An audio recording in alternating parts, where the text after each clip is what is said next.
অঙ্কুরিত করা, এই হলো তত্ত্ব।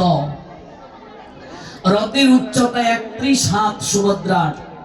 রথের নাম দর্প দলন। দর্প শব্দের অর্থ অহংকার, দলন মানে দূর করা। গুরু কৃপায় কি হয়? সাধনায় মাতিয়ে রাখা হয়। এই জন্য বলরামের রথের সারথীর নাম মাতলি। মাতলি মানে মেতে থাকো, মাতিয়ে রাখা। গুরুদেব ভক্তির অধিকার দেন। ভক্তি যখন চিত্তে আসে গুরু কৃপায়, তখন অহংকার দূর হয়ে যায়। এজন্য দর্পদলন সুভদ্রার রথের নাম। গুরু কৃপায় ভক্তি লাভ হলে জগন্নাথ আপনাদেরকে দর্শন দেন। এজন্য জগন্নাথের অবস্থানটা সবার পরে, আগে বলরাম, তারপর সুভদ্রা, তারপর জগন্নাথ।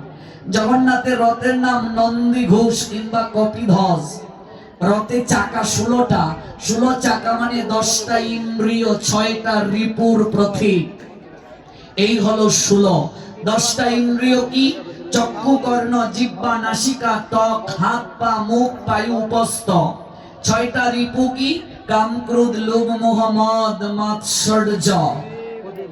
এই হলো 10, 6, 16।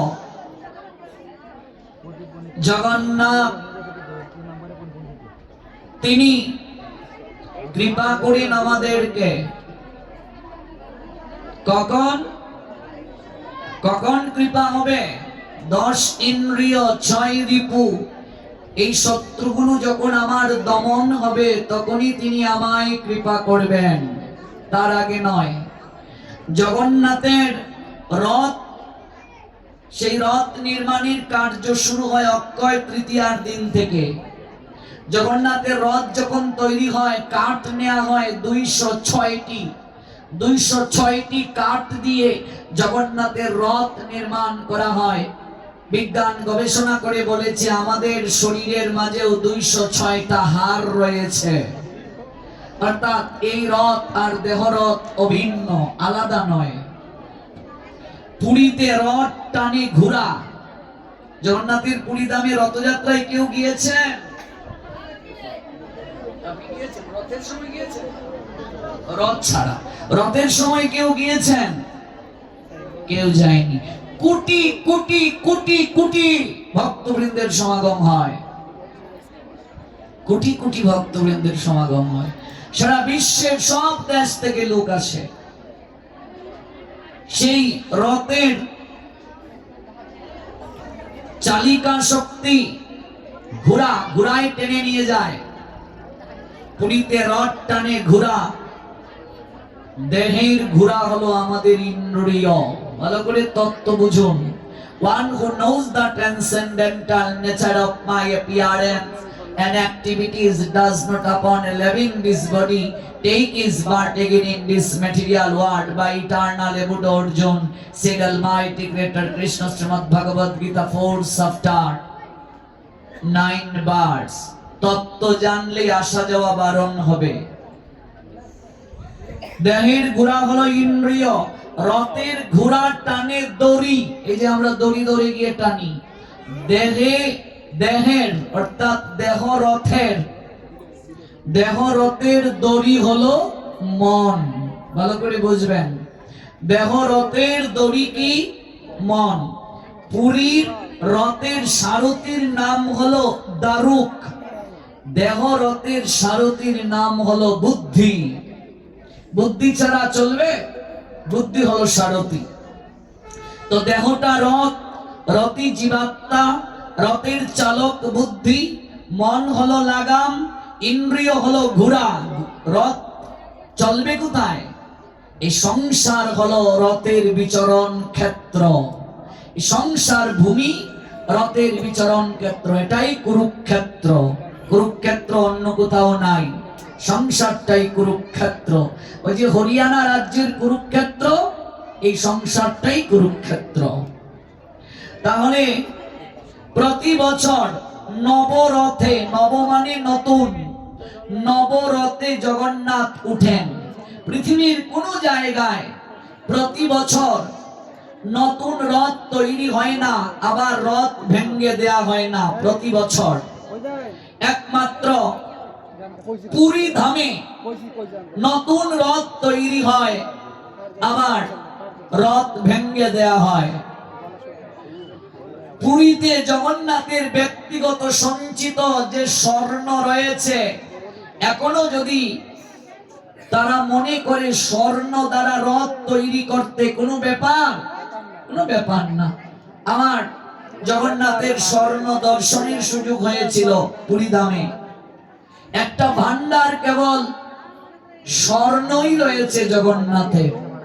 যদি কোনো পান্ডাদের সঙ্গে আপনার ভালো সম্পর্ক থাকে, তাহলে এগুলো আপনার দর্শনের সুযোগ হয়। একটা পুরো ঘর স্বর্ণে ভরা আমার দর্শনের সুযোগ হয়েছে। স্বর্ণের পোশাক জগন্নাথের, স্বর্ণের হাত, স্বর্ণের পা, স্বর্ণের মুকুট, সব স্বর্ণ। এখনো কয়েক মন স্বর্ণ আছে জগন্নাথের ব্যক্তিগত সঞ্চয়। ভারতের সরকার যদি মনে করেন হীরা দ্বারা রথ তৈরি করতে, অসম্ভব বলে কিছু আছে? অসম্ভব নয়।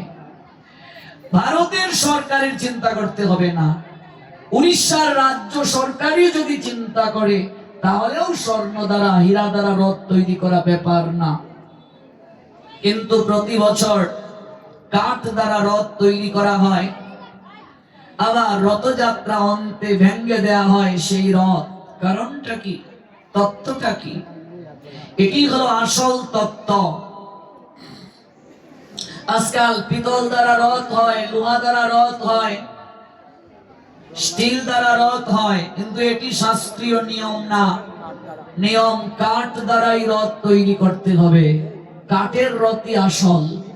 প্রতি বছরই নতুন নতুন রথ তৈরির বিধান। আমরা পারি না, সামর্থ্য নাই, তাই একবার বানিয়ে রাখি। পুরী ধামে প্রতি বছরই নতুন নতুন রথ হয়।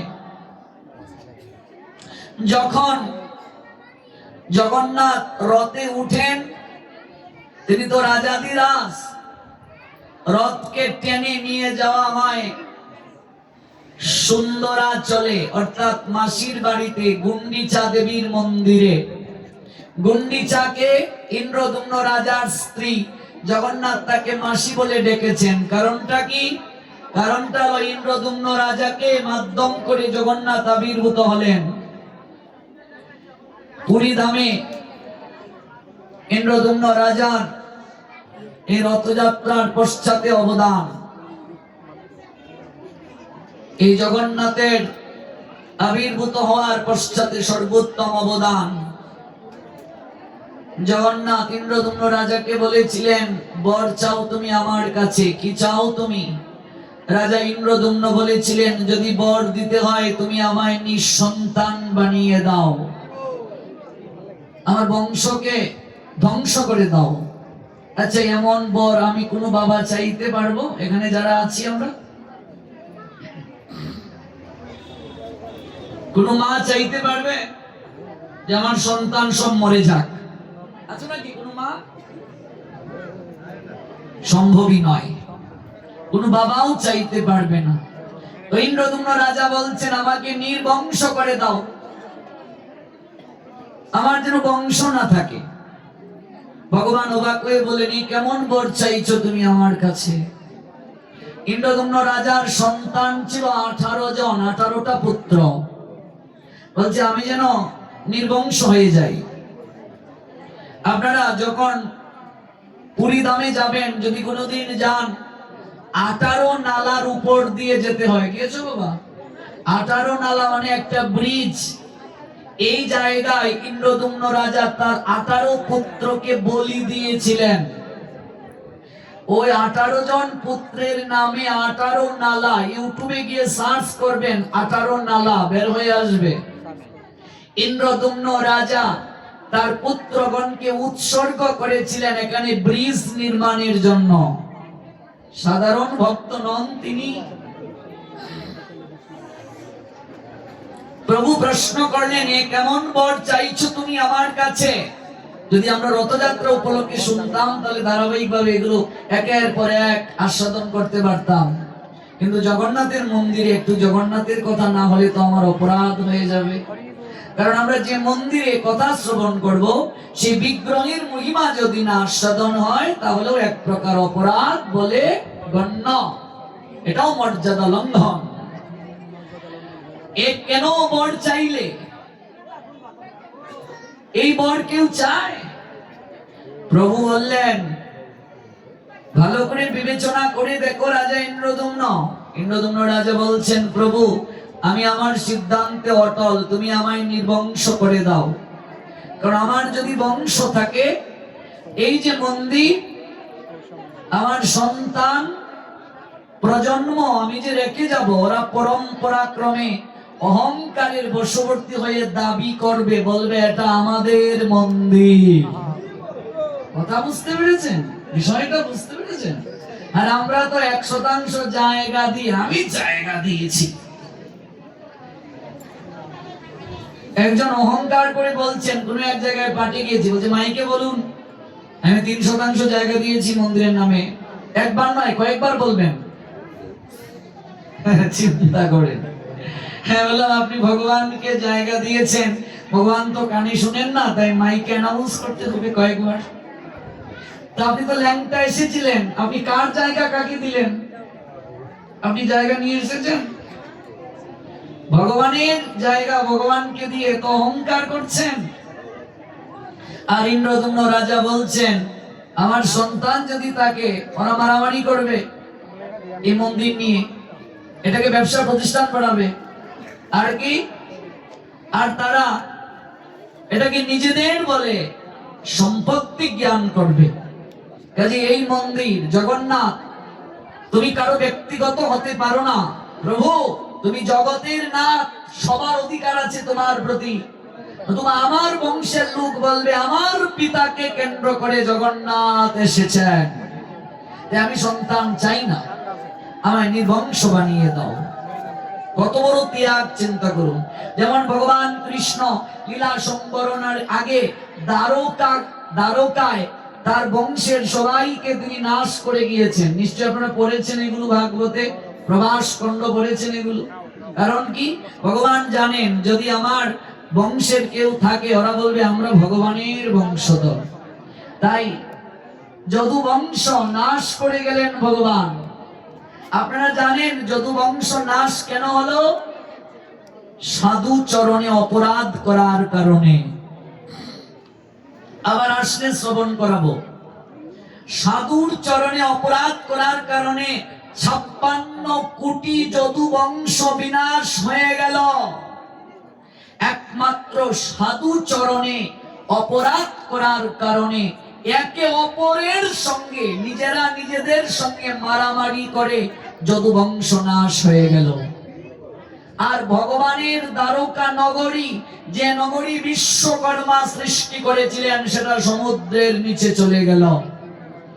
আর যদু বংশ বিনাশ হলো, মদ খেয়ে মাতাল হয়ে একে অপরকে মারতে শুরু করলো। চিন্তা করে দেখো, এই জন্য মদ খাওয়া দূরের কথা, ভগবান বলেন স্পর্শও যদি কেউ করে তার দেহটা অপবিত্র হয়ে যায়। খাওয়া দূরের কথা, স্পর্শও যদি করে। যে গৃহে মদ রাখা হয়, লক্ষ্মী জনমের তরে সেই গৃহ ত্যাগ করে। মদ যদি কেউ স্পর্শও করে, 3 দিন না খেয়ে সূর্য দর্শন করে পঞ্চগব্য দ্বারা তাকে প্রায়শ্চিত্ত করতে হবে, নইলে তার দ্বারা কোনো আরাধনা গোবিন্দের কাছে যাবে না। আজকাল কিছু পুরোহিত বলেন কালী পূজায় নাকি মদ লাগে। যেখানে ভাগবত বলছেন নেশা জাতীয় দ্রব্যের মাঝে কলি থাকে, সেখানে কি করে মদ লাগতে পারে পূজায়? হ্যাঁ, সুরা লাগে, কিন্তু এই সুরা মানে মদ সুরা নয়। কাশের পাত্রের মাঝে ডাবের জল যদি রাখা হয়, এটি সুরা বলে গণ্য। বুঝতে পেরেছেন? এগুলো অনেক বিচার আছে। অর্থ যদি কেউ না বুঝে বিভ্রান্তি হয়ে যাবে। একটা মজার গল্প বলি। একটা লোক, গ্রামের লোক, টাকা পয়সার মালিক হয়েছে, এবার সে ভাবছে আমার তো আগের থেকে অনেক টাকা হয়েছে, টাকা থাকলে দেখবে সব জায়গাতেই মানুষ আমন্ত্রণ করে। আজকাল জগতে টাকা থাকলে মূর্খও জ্ঞানী হয়ে যায়, বিচারক হয়ে যায়। এবার এই লোকটাকে প্রায় জায়গাতেই নিমন্ত্রণ দেয়া হয়, আচার বিচারেও থাকে।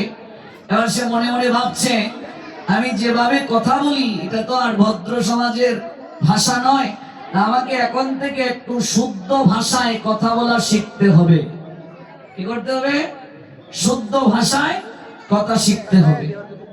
এবার এই ধনাঢ্য ব্যক্তিটি ভাইয়ের ছেলেকে বর দৃষ্টি করতে এসেছে, জামাই দেখতে এসেছে। এবার কনে পক্ষের লোকেরা বসেছেন। এবার এই লোকটা সে তার মেয়েকে ডাকছে, ডেকে বলছে মা শিউলি একটু সুরাউরা দাও তো।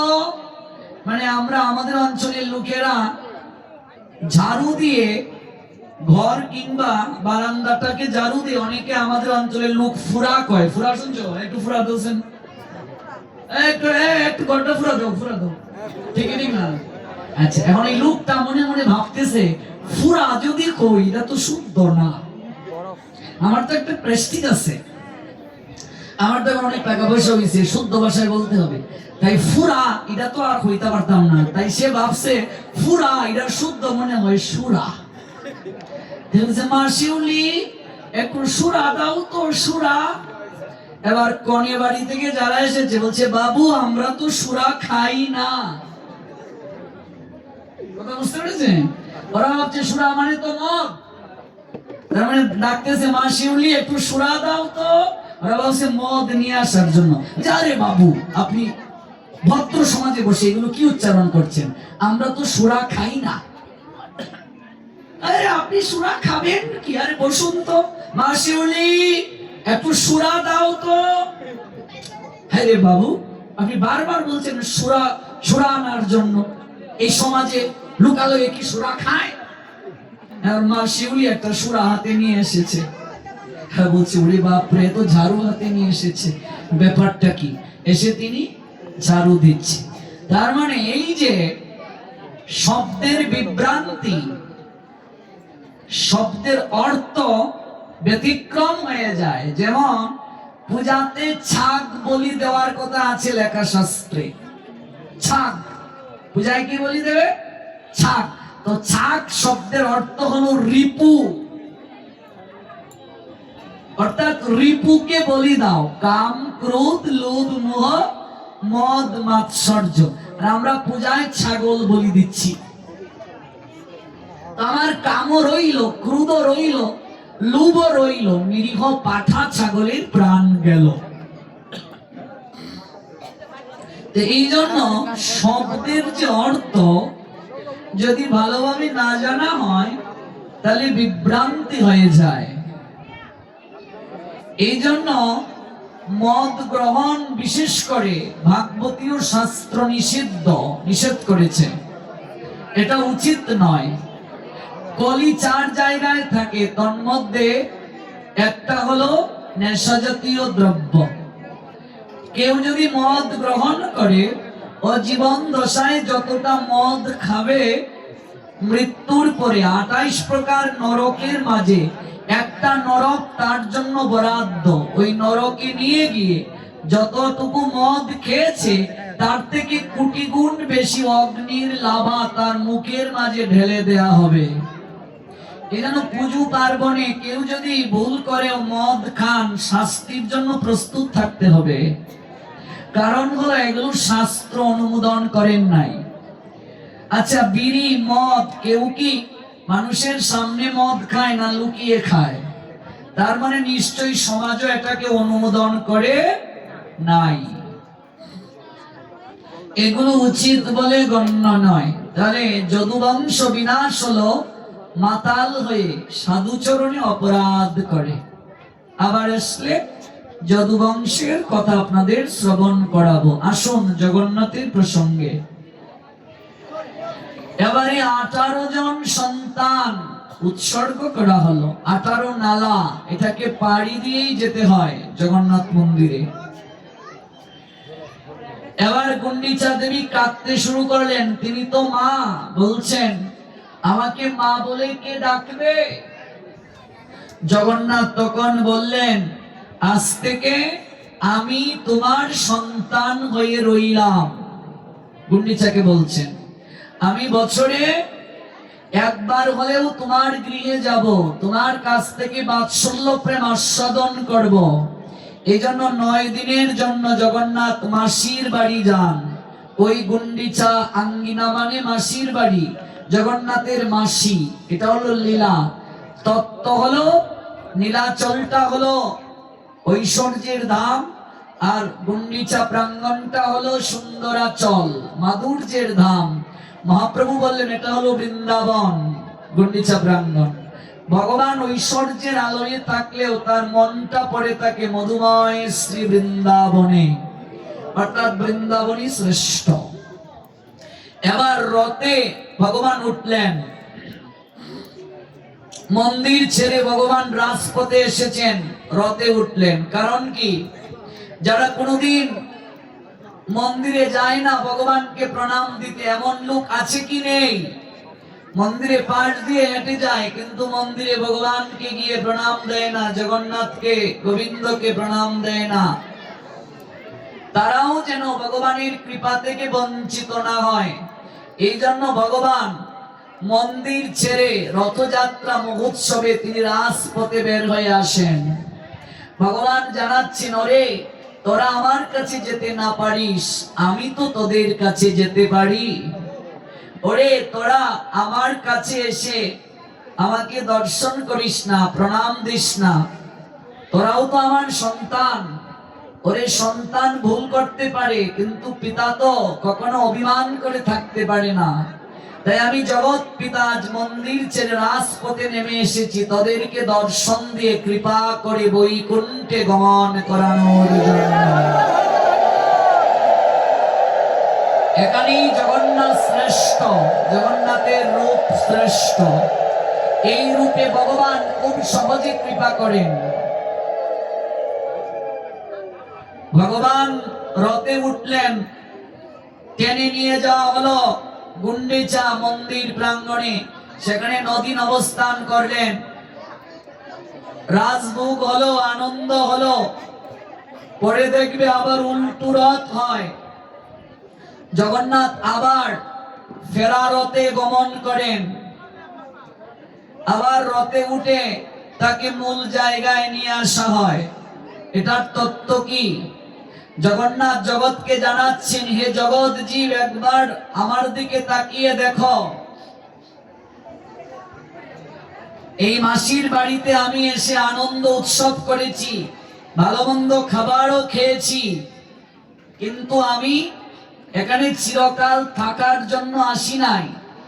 আমি মূল গন্তব্যে কর্তব্য ভূমিতে ফিরে যাচ্ছি। এই সংসারটা, এই জগৎটাও মাসির বাড়ির ন্যায়। আমরা কয়েকদিনের জন্য এই জগৎ রূপী মাসির বাড়িতে বেড়াতে এসেছি। জগন্নাথ ভুলে যান নাই বেড়াতে এসে, তাই তিনি উল্টো রথে আবার যেখান থেকে এসেছিলেন সেখানে যাত্রা করেন। আর আমরা মাসির বাড়িতে বেড়াতে এসে এই সকল কিছুকে নিজের বলে দাবি করে যেখান থেকে এসেছিলাম সেখানে যে যেতে হবে সেটা ভুলে যাই। এই উল্টো রথ আমাদের হৃদয়ে এই তত্ত্বটা প্রকাশ করে দেয়। এই জন্য উল্টো রথযাত্রায় গিয়ে মানুষ অনুভব করে এই দেহটা রথ। হে গোবিন্দ, যে দেহ রথ নিয়ে এসেছি আমি যেখান থেকে, এই কর্তব্য ভূমিতে মাসির বাড়িতে, ওই রথ সচল থাকতে আবার যেন উল্টো পথে যাত্রা করে মূল ঠিকানায় যেতে পারি। মানুষ না বুঝে ব্যঙ্গের মতো লাফায় রথে গিয়ে, কেবল নাচে উল্টো রথে, কিন্তু অনুভব করে না এই উল্টো রথটা কি। যথার্থ ভক্ত অনুভব করলে নয়নের জলে তার বক্ষ ভেসে যাবে। ঠিকই তো, যেখান থেকে এলাম, কবে যে আমি বাড়ি থেকে বের হলাম, আজও যে বাড়ি ফিরা হলো না। কবে যে বের হয়েছিলাম, আজও যে যাওয়া হলো না, কবে ফিরবো প্রভু? কবে তোমার কাছে তুমি আমায় নেবে? দিবসের বেলা যে গড়িয়ে যাচ্ছে প্রভু, জীবনের বেলা যে পশ্চিম গগনে ঢলে পড়ছে প্রভু, কবে তুমি নেবে মূল ঠিকানায়? উল্টো রথ মানে উল্টো পথে যাত্রা করা, যাত্রা মানে গতি। যাত্রা মঞ্চে দেখবে দুটা রাস্তা হয়, একটা প্রবেশ আর একটা প্রস্থান। এই সংসার যাত্রা মঞ্চেও দুটা রাস্তা, জন্ম নামক প্রবেশ, মৃত্যু নামক প্রস্থান। উল্টো রথ মানে উল্টো পথে গমন করো, অর্থাৎ তুমি যেখান থেকে এসেছো সেখানে যাত্রা করো। ওমা, সকাল সকাল যদি যাত্রা না করো তাহলে মূল জায়গায় যাওয়ার আগে সন্ধ্যা হয়ে যাবে কিনা। এই জন্য কোথাও যেতে গেলে সকাল সকাল বের হতে হয়। সকাল সকাল বের হওয়া মানে এই রথ সচল থাকতে জীবনের সকাল বেলা কখন? শৈশবটা জীবনের সকাল, তারপর কৈশোর, তারপর যৌবন, তারপর বৃদ্ধ, তারপর মুমূর্ষু, তারপর মৃত্যু। সকাল, দুপুর, বিকেল, সন্ধ্যা, তারপর রাত। এই দেখুন ভাগ আছে জীবনের। জগন্নাথ এলেন, রথ থেকে তিনি যখন নামেন, রথটা তখন ভেঙ্গে ফেলা হয়। রথের কাঠগুলো দিয়ে জগন্নাথের প্রসাদের নিমিত্তে জ্বালানি রূপে ব্যবহার করা হয়। এই দেহরথ থেকে যেদিন রথি অর্থাৎ সারথি বের হয়ে যান, জীবাত্মা রূপী রথি যেদিন দেহরথ ছেড়ে বের হয়ে যান, এই দেহরথটারও সেদিন আর কোনো মূল্য থাকে না। জগন্নাথ রথ থেকে নামার পর রথের আর কোনো মূল্য থাকে? পুরীতে রথটা ভেঙে দেয়া হয়, ওই রথের লাকড়িগুলো, কাঠগুলো দিয়ে জ্বালানি ব্যবহার করা হয়, প্রসাদ তৈরি করা হয় জগন্নাথে। আপনার আমার দেহ রথ থেকে রথই যেদিন বের হয়ে যাবে, আত্মাটা যেদিন বের হয়ে যাবে, সেদিন এই দেহ রথেরও আর কোনো মূল্য থাকবে না। কয়েক ঘন্টার চিতায় আগুনে ধাউ ধাউ করে এই রথটাকে জ্বালিয়ে দেয়া হবে। সকল অহংকার, রূপের অহংকার, গুণের অহংকার, পাণ্ডিত্যের অহংকার, বংশমর্যাদার অহংকার ধাউ ধাউ করে পুড়ে ছাই হয়ে যাবে। রথে গেলাম, তত্ত্ব যদি না বুঝি হবে না। এই দেহ রথ নিয়ে কবে গন্তব্যে ফিরবো জগন্নাথ? কবে যে বের হয়েছিলাম, আজও যে বাড়ি ফিরা হলো না। ওই অনুরাগের দৃষ্টিতে যদি কেউ রথে জগন্নাথ দর্শন করে, তার আর কোনোদিন সংসার ভূমিতে আসতে হবে না, তার আসা যাওয়া বারণ হয়ে যাবে। ওই জন্য রথে গিয়ে দড়ি ধরে টান মানে মনটাকে টেনে রাখো। ওমা, দেহটা রথ, রথই হলো জীবাত্মা, রথের চালক বুদ্ধি, ইন্দ্রিয় ঘোড়া। আচ্ছা, ঘোড়াকে দেখবে লাগাম দ্বারা টেনে রাখা হয়, দেখেছেন তো লাগাম টানতে?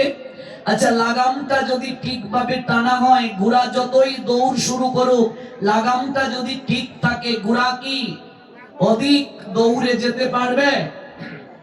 ইন্দ্রিয় যতই দৌড়াদৌড়ি করুক, মন রূপ দড়িটাকে যদি টেনে রাখা যায়, মন রূপ দড়িকে যদি কেউ টেনে রাখতে পারে, অবশ্যই একদিন না একদিন রথটা গন্তব্যে পৌঁছবে। রথের চাকা যদি নষ্ট হয়ে যায়, ফুটো হয়ে যায়, রথ চলবে? যদি কোনো গর্তে পড়ে যায়, রথ চলবে?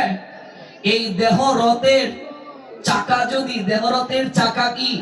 এই চরণ, এই যৌবন, এই ইন্দ্রিয়, এই দেহ রথ। এই দেহ রথের চাকা যদি ফুটো হয়ে যায়, যৌবন যদি ফুরিয়ে যায়, এই রথ যতই চালনা করো গন্তব্যে পৌঁছবে না। তাই দেহ থাকিতে সবল, হরে কৃষ্ণ বল, অঙ্গ অবশ হইলে লইতে পারবে না। সময় থাকতে তুমি সাধনা করো। উড়িষ্যার এক বৃদ্ধা মা, তিনি অক্ষয় তৃতীয়া তিথিতে মনে মনে চিন্তা করছেন, প্রভু জগন্নাথ, হে জগতের নাথ প্রভু আমার, আজ তো অক্ষয় তৃতীয়া তিথি, আজকের দিনে যা করা হয় চির অক্ষয় থাকে। প্রভু গো, আমার মনটা খুব টানছে আজকের দিনে তোমায় একটু দর্শন করতে। বৃদ্ধা মা ভালো করে চলতে পারেন না লাঠি ছাড়া। পাড়া প্রতিবেশীগণ বলছে তুমি যেও না, লক্ষ লক্ষ লোকের ভিড়ে তুমি দাঁড়াতে পারবে না, তোমার জগন্নাথ দর্শন হবে না, তুমি পায়ের নিচে পড়ে মরে যাবে, পিছে থাকবে, যেও না। বৃদ্ধা মা কেঁদে কেঁদে বলছেন যদি মরে যাই তাহলেও জীবনটা ধন্য হবে, সান্ত্বনা পাবো, কিন্তু আমার মন উচাটন, আমি আমার প্রভু জগন্নাথকে দর্শন করতে যাবই যাব। যষ্টিতে ভর করে ছুটছেন বৃদ্ধা মা, উড়িষ্যার মা। অনেক দূরে গিয়ে দাঁড়ালেন, কোনো ক্রমেই সম্ভব নয় জগন্নাথ দর্শন করা। লাঠিতে ভর দিয়ে চলেন, ভালো করে দাঁড়াতেও পারেন না। কেঁদে কেঁদে বলছেন জগন্নাথ, এতটা কষ্ট করে এলাম, একটিবারও তোমার দর্শন পেলাম না প্রভু।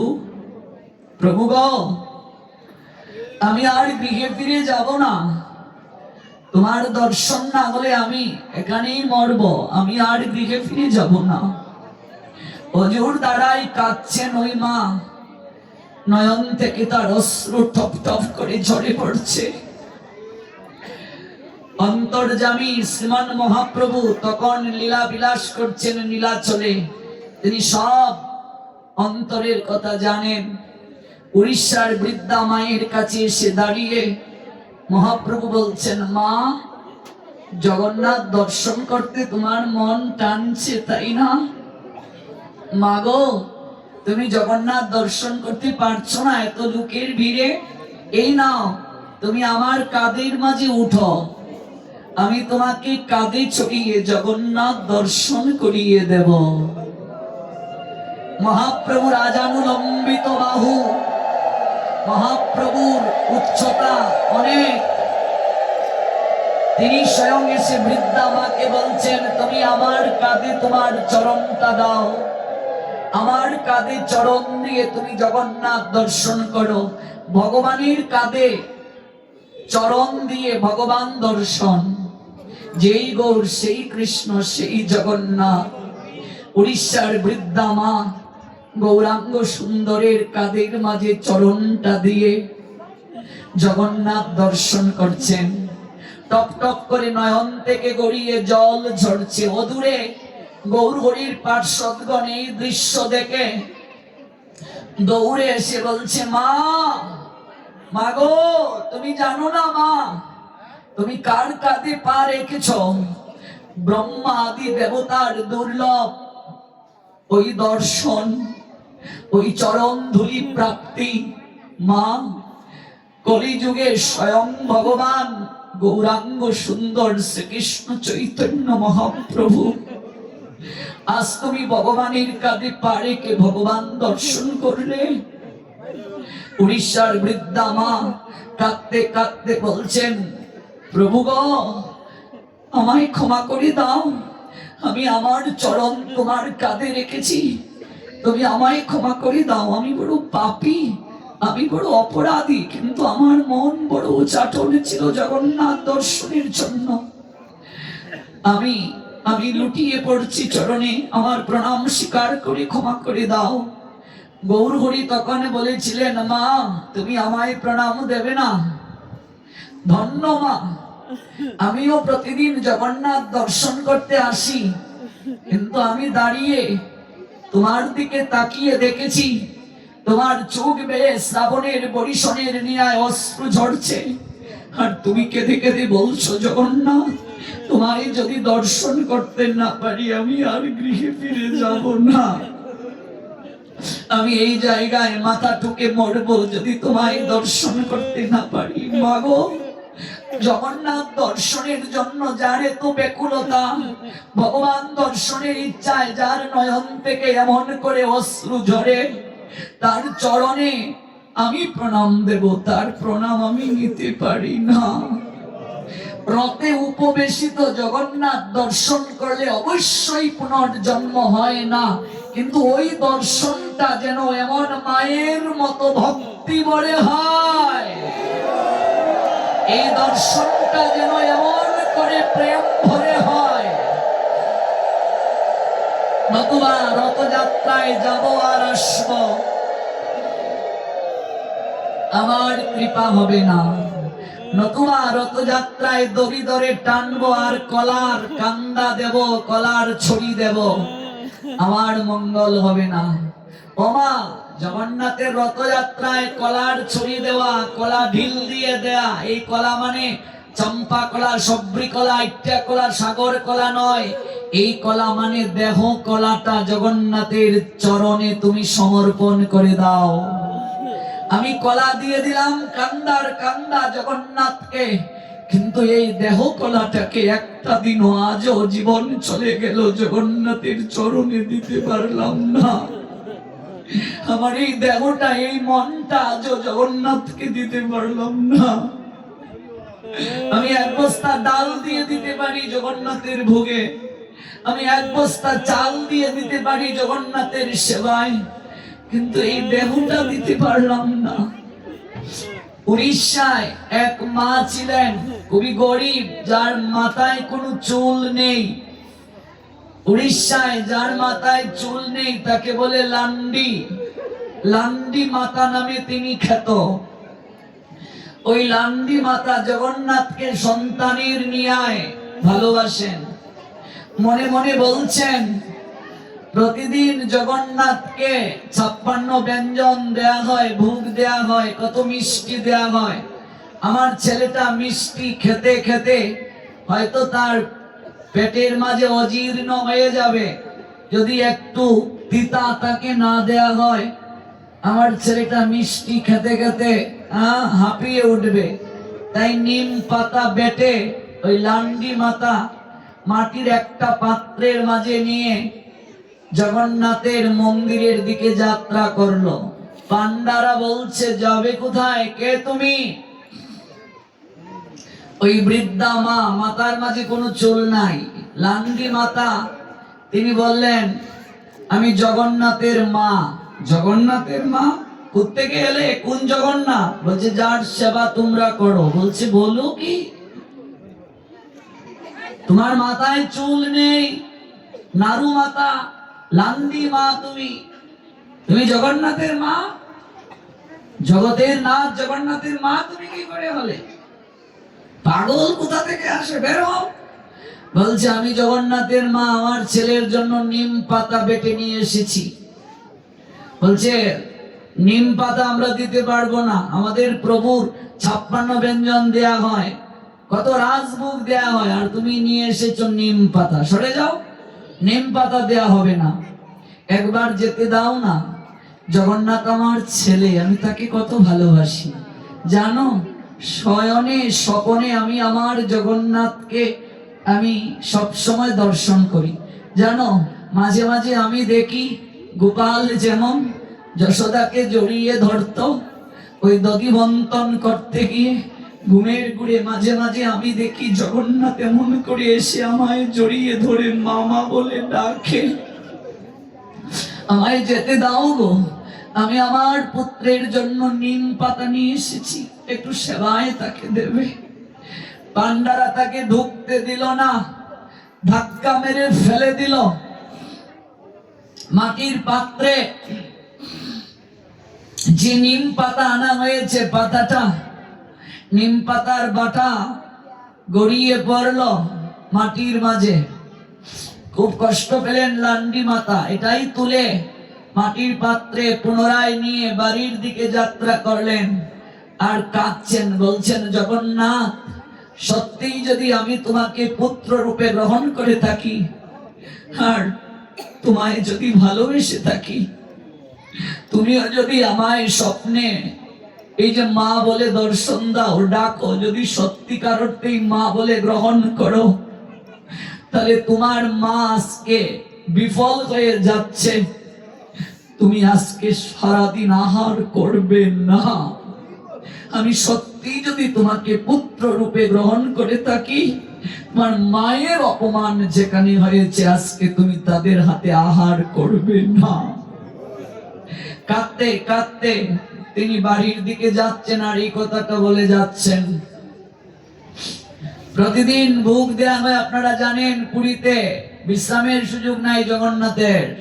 বিমলা দেবীর কৃপায় জগন্নাথকে 56 বার ভোগ দেয়া হয়, ব্যঞ্জন দেয়া হয়। সারাদিন ভোগ নৈবেদ্য দেয়া হলো। মালা পড়াতে যখন গিয়েছে পান্ডা, গলা থেকে মালাটা আপনি থেকেই কষে পড়ে। কি ব্যাপার, মালা আজকে জগন্নাথ গ্রহণ করছেন না কেন? রাত্রিবেলা প্রধান পূজারীকে স্বপ্নে দর্শন দিলেন, উঠো পূজারী, আরামে ঘুমাচ্ছ। প্রভু তুমি একটু বিশ্রাম নাওনি? বলছে পেটে যদি কারো ক্ষুধা থাকে, চোখে ঘুম আসে কেন? তোমায় এত ব্যঞ্জন দেয়া হয়, এতবার ভোগ দেয়া হয়, তাতেও তোমার ক্ষুধা মিটে না? জগন্নাথ বললেন, আমি আজকে সারাদিন অভুক্ত আছি, অন্ন গ্রহণ করি নাই। কেন প্রভু? আমাদের অপরাধ। যে সন্তানের সামনে তার মাকে অপমান করা হয়, যারা সন্তানের সামনে মাকে অপমান করে, সেই সন্তান তাদের হাতে খাবে, সেই সন্তান কুলাঙ্গার সন্তান। আমি কি করে খেতে পারি? আমার মাকে তোমরা অপমান করে মন্দির থেকে বের করে দিয়েছ, ধাক্কা মেরে ফেলে দিয়েছ। আমি সব সইতে পারি, আমি আমার অঙ্গে আঘাত সহ্য করতে পারি, কিন্তু আমার ভক্তের অঙ্গে যদি কেউ আঁচড় পর্যন্ত দেয়, আমি সেটি সহ্য করতে পারি না। তাই যতক্ষণ পর্যন্ত পালকিতে চড়িয়ে সম্মানের সঙ্গে লান্ডি মাতাকে মন্দিরে না নিয়ে আসো, তার হাতের নিম পাতা বাটা আমায় না দাও, আমি আর কোনোদিন তোমাদের হাতে অন্ন জল গ্রহণ করব না। প্রধান পূজারী চিৎকার করে ঘুম থেকে উঠলেন, সব পূজারীকে ডাকলেন, বলেন অপরাধ হয়ে গেছে। লান্ডি মাতা নামে কেউ কি এসেছিল? প্রধান পূজারীর কাছে সবাই ভয় পেয়ে বলছে না। বলো, সত্যি করে বলো। আজ্ঞে, আমরা তো ভাবিনি জগন্নাথের সঙ্গে তার এত সম্পর্ক।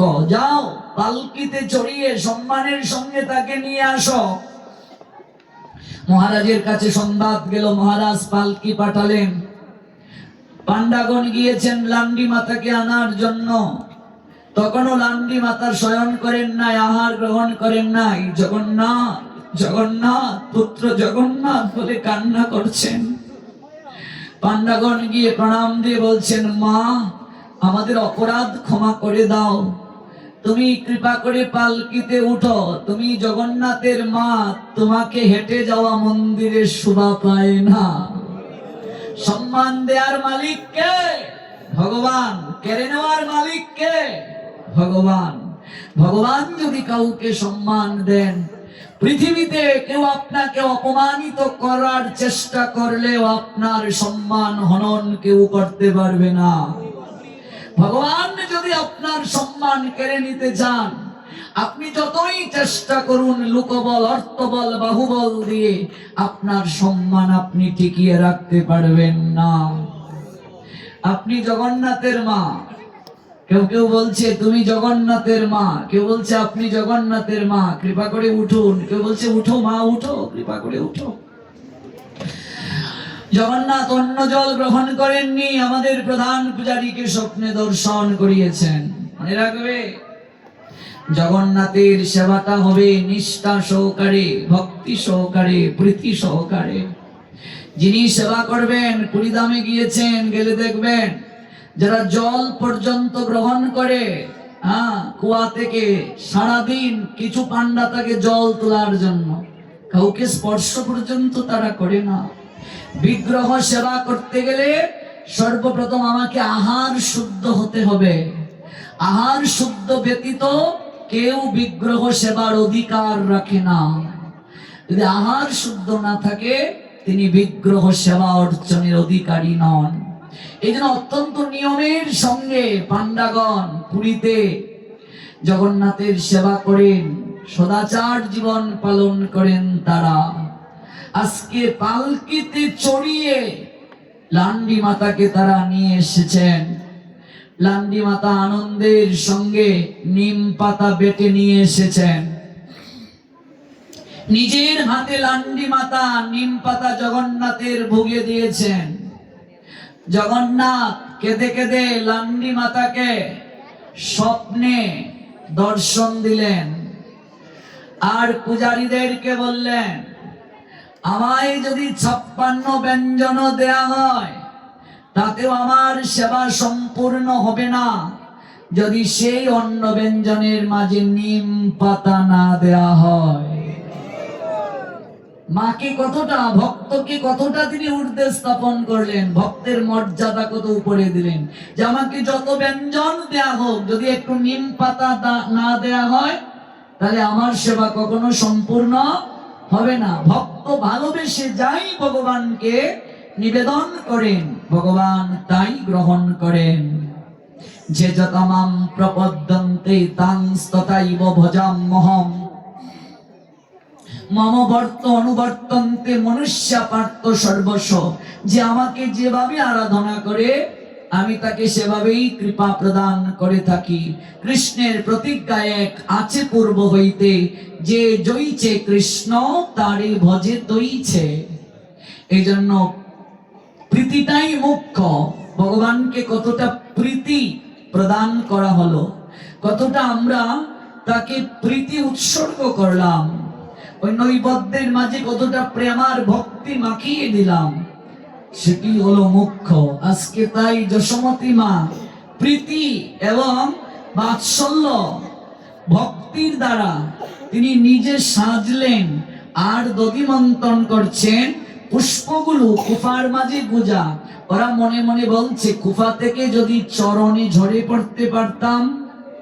আর গতকাল আমরা শুনেছি মায়ের যে স্তন, স্তন থেকে আপনা থেকেই দুগ্ধ ঝরে পড়ছে, ওই দুগ্ধগুলোও যেন অনুভব করাচ্ছে, আহা যদি গোপাল এই সুস্বাদু নবনীত খায় তাহলে তো আর স্তন দুগ্ধ আস্বাদন করবে না। তাহলে এই দুগ্ধ স্তনে থাকার না থাকা সমান, যদি সেই দুগ্ধ প্রভুর সেবায় না লাগে। গৌর প্রেমানন্দে তাই স্তন থেকে দুগ্ধ আপনা থেকেই ঝরে পড়ছে।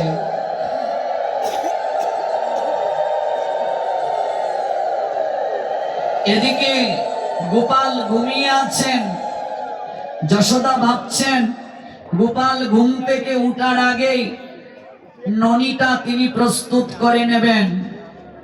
প্রতিদিন গোপাল ঘুম ভাঙ্গার সঙ্গে সঙ্গে মাকে জড়িয়ে ধরেন, কুলে তুলে নেন, মা স্তন পান করান।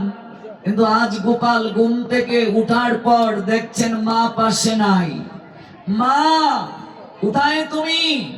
কেউ কথা না বলে ভাগবতের আজকে তো শেষ রজনী, আজ আমরা 11টায় শেষ করব, 11টায়।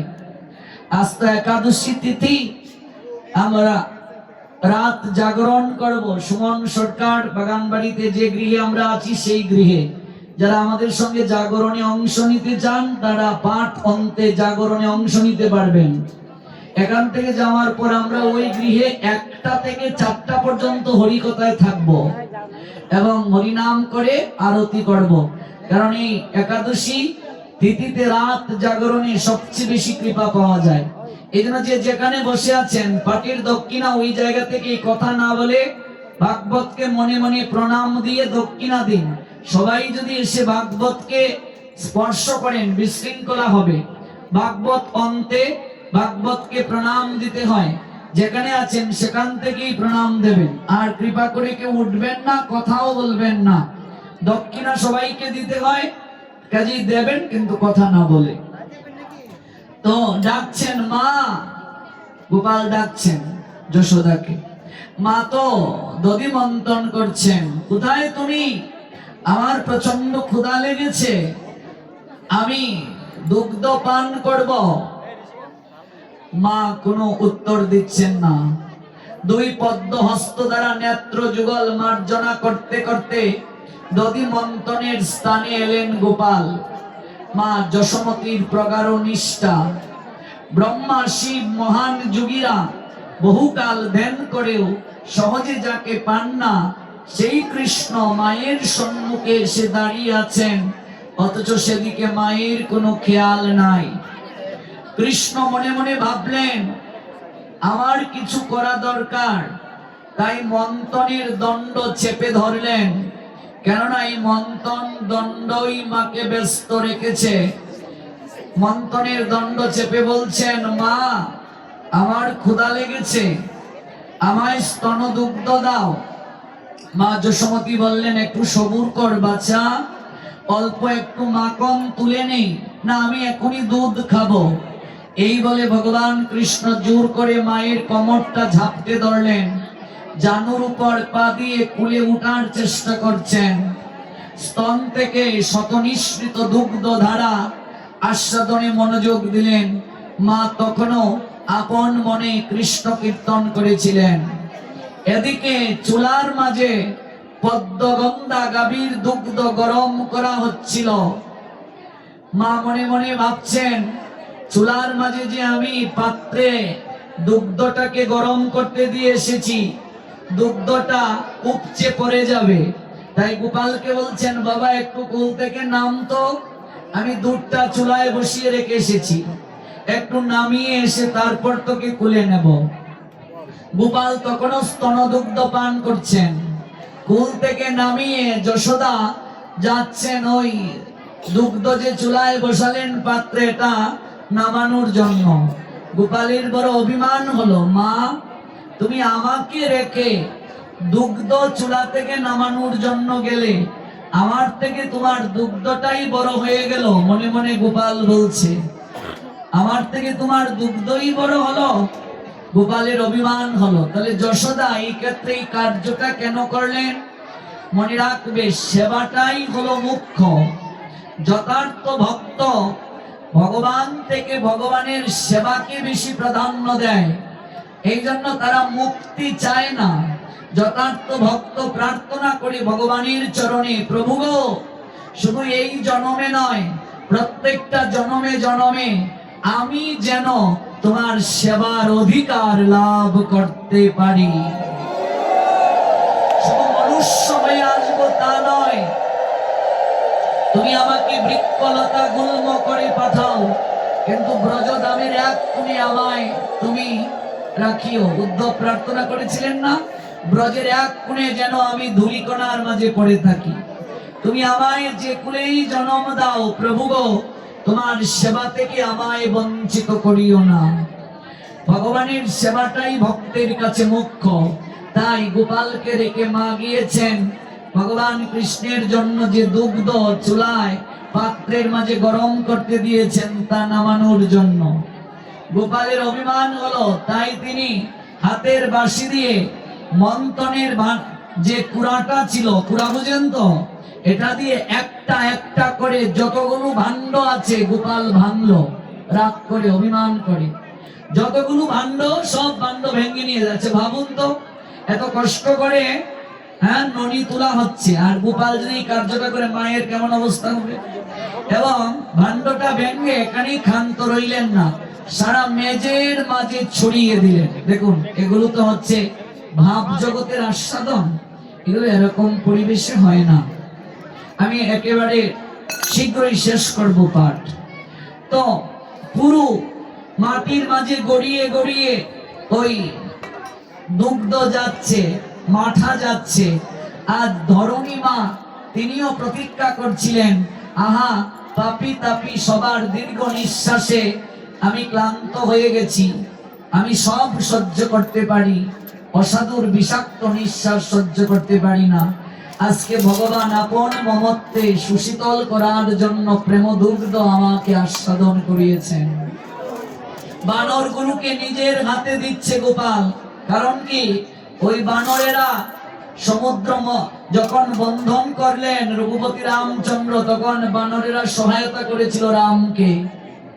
যখন ভগবান রাবণকে বধ করে ফিরবেন, তখন বানরদেরকে বলছেন নিজ নিজ আবাসনে তোমরা ফিরে যাও। বানরেরা তখন ক্রন্দন করেছিল, প্রভু তখন বলেছিলেন, যাও তোমরা আমাকে পাবে, তোমাদের সঙ্গে বিচ্ছেদ হবে না। আমি কখনো কাউকে বঞ্চিত করি না। আমি যখন পূর্ণ ভগবান রূপে লীলা করতে দাপরে যাব, তখন আমার ব্রজধামে তোমাদেরকে থাকার, বাস করার অধিকার দান করব। এই জন্য বৃন্দাবনে গেলে দেখবে বানরের অভাব নেই, ভগবান ওদেরকে অধিকার দিয়েছেন। আর বলছেন, আমি নিজের হাতে তোমাদের মুখে তুলে ননি মাখন খাইয়ে দেব।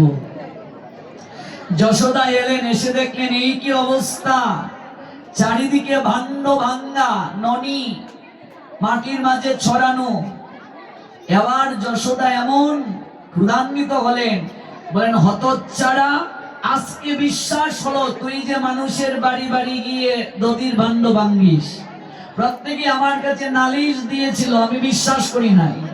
আজকে তুই যে কার্য করলে আমার বিশ্বাস হয়েছে তুই এই কার্য করেছিস, তোকে আর শাসন ছাড়া রাখা যাবে না।